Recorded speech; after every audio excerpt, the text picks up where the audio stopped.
जय माता दी। नमस्ते दोस्तों, आपके लिए लेकर आए हैं बहुत ही सुंदर और शान माता की कहानी। आप सुनिएगा ज़रूर, सुनने से हर इच्छा होती है पूरी। और लाइक कमेंट शेयर सब्सक्राइब भी ज़रूर करिएगा। चलिए आपको कहानी आगे सुनाते हैं। एक गांव में एक माँ और एक बेटी रहती थी। माँ और बेटी जो थी वो पूजा करने में उन दोनों का मन बहुत लगता था। हर बृहस्पतिवार को वो माता जी का दुरदुरिया जरूर चबवाती थी।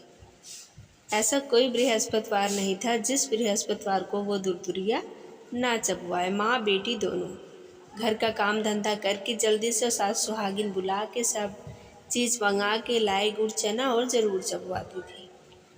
उनको बहुत अच्छा लगता था। ऐसे ही बहुत दिन चबवाई और जो बड़ा बेटा है उसकी शादी करने लायक हो गया तो बाप बोला कि अरे अब बेटे की शादी कर देते हैं, घर में बहू आ जाएगी और बहुत रौनक सा लगने लग जाएगा और फिर आप तीनों मिलकर पूजा पाठ करेंगी तो और अच्छा लगेगा।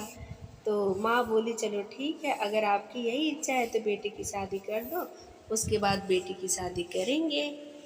रिश्ते वाले पहले से आ ही रहे थे तो भैया जो लड़की का बाप था वो शादी मान लिया और गया, धूमधाम से बारात लेकर गया, शादी ब्याह करके अपने घर लेकर आया।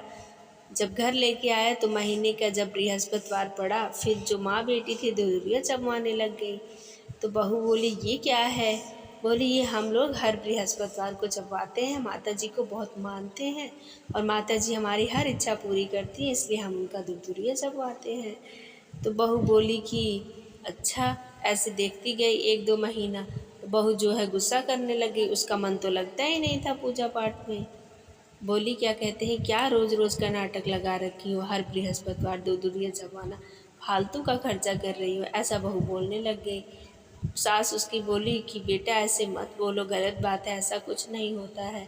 बोली अरे नहीं, सब फालतू का चीज़ है। तब बोली कि ये लोग ऐसे, मैं बोली कि तुम भी किया करो। बोली कि मैं घर का सारा काम करने के बाद ये सब मेरे बस का नहीं है। बहू जब पूजा होता था देखती थी उसे गुस्सा आता था। तब उसके दिमाग में चला कि अगर इस लड़की की शादी कर दूंगी तब क्या होगा, ये बुढ़िया जो है अकेली हो जाएगी और पूजा भी नहीं कर पाएगी। अपना दिमाग चलाई और अपने पति से बोली तो पति बोला अभी इतनी जल्दी कहाँ से मैं शादी ढूंढ के करूँगा, शादी ढूंढने में टाइम लगता है। तो जो औरत थी वो एक पंडित से बोली बोली मुझे एक शादी करवानी है, मैं इतना पैसा दूंगी, चाहे जैसा घर मिले आप वहाँ शादी ज़रूर कर दो। औरत उसको पैसा दी, पंडित को गया, घर ढूंढ के लाया, बहुत गरीब घर आया, औरत को बताया, बोला ऐसा ऐसा घर है।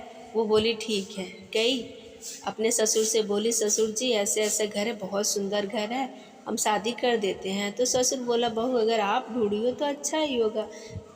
उसी के ऊपर सोच के सब लोग क्या किए, इस लड़की की शादी अच्छे से धूमधाम से किए। गई अपने ससुराल, ससुराल गई तो वहाँ पे क्या कहते हैं उनके खाने पीने का नहीं था, बहुत ज़्यादा गरीब थे और वो हर बृहस्पतिवार को दुरदुरिया चबवाती थी।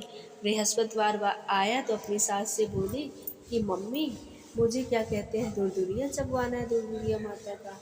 सास बोली इतना तो बहू, इतने हम लोग गरीब हैं, हमारे सबके पास इतना तो कुछ भी नहीं है, कहाँ से दुरदुरिया चबवाओगी तुम, इसमें तो बहुत सामान लगता है। बोली नहीं मम्मी, जिसके पास जितना बजट हो वह अपने हिसाब से माता जी का पूजा कर सकता है। तो बोली ठीक है बहू, चावल है, चना है, यही सब है, अपना चबवा दो। बोली ठीक है मम्मी। गुड़ मंगा ली, चना था और अरवा चावल था, उसे भुजा के सासू सुहागिन बुला के दुरदुरिया चबवा दी। दुरदुरिया चबवा दी। ऐसे करके हर बृहस्पतिवार को चबवाती रही और धीरे धीरे उसके घर में अन्न धन सब भर गया, घर बन गया, पति की खूब अच्छी नौकरी लग गई, सब माले माल हो गए। और क्या हुआ, जो भाभी थी उसके घर में क्या हुआ, जब वह लड़की अपने ससुराल चली आई तो उसकी माँ अकेले पड़ गई, इतना पूजा पाठ कर ही नहीं पाती थी क्योंकि बहू उसके साथ करती ही नहीं थी कुछ भी। धीरे धीरे वह पूजा करना बंद कर दी। पूजा करना बंद कर दी, घर में इतनी गरीबता आ गई कि वो उसके बच्चे बीमार, वो बीमार, सब लोग परेशान, सारा पैसा खत्म हो गया, कुछ नहीं कर पाए थे। इतना परेशान हो गई थी कि पूछो मत। बोली अरे मैं तो बहुत परेशान हो गई हूँ। तो बोली क्या कहती है, चलती देखती हूँ नंद की शादी की हूँ, वह कैसी है। उसके घर पहुंची तो भैया घर ही बदल गया। पूरा आलीशान बंगला, गाड़ी घोड़ा सब इतना ज़्यादा था कि वह समझ ही नहीं पाई। वो सोची अरे ये कैसे हुआ। उसके पास गई, बोली मेरे घर तो ऐसे ऐसे हो गया है, बच्चे बीमार हैं, सारे पैसे ख़त्म हो गए, मैं क्या करूं। बोली भाभी, मम्मी हर बृहस्पतिवार को दूरदुरिया चबवाती थी और आप उनका साथ नहीं दी, इसी वजह से सब हो रहा है। बोली अच्छा। बोली ठीक है, 2 दिन बाद बृहस्पतिवार है, मैं दूरदुरिया चबवाऊँगी, उसमें आप भी चबाना और आसान माता से माफ़ी मांग लेना। बोली ठीक है। 2 दिन बाद नंद जो थी दूरदुरिया चबवाई और वो भी चबाई। उसके बाद क्या कहते हैं, आसान माता से माफ़ी मांगी। माफ़ी मांग के घर आई और सास से बोली कि मम्मी अब हम दोनों मिलकर आसान माता की पूजा करेंगे।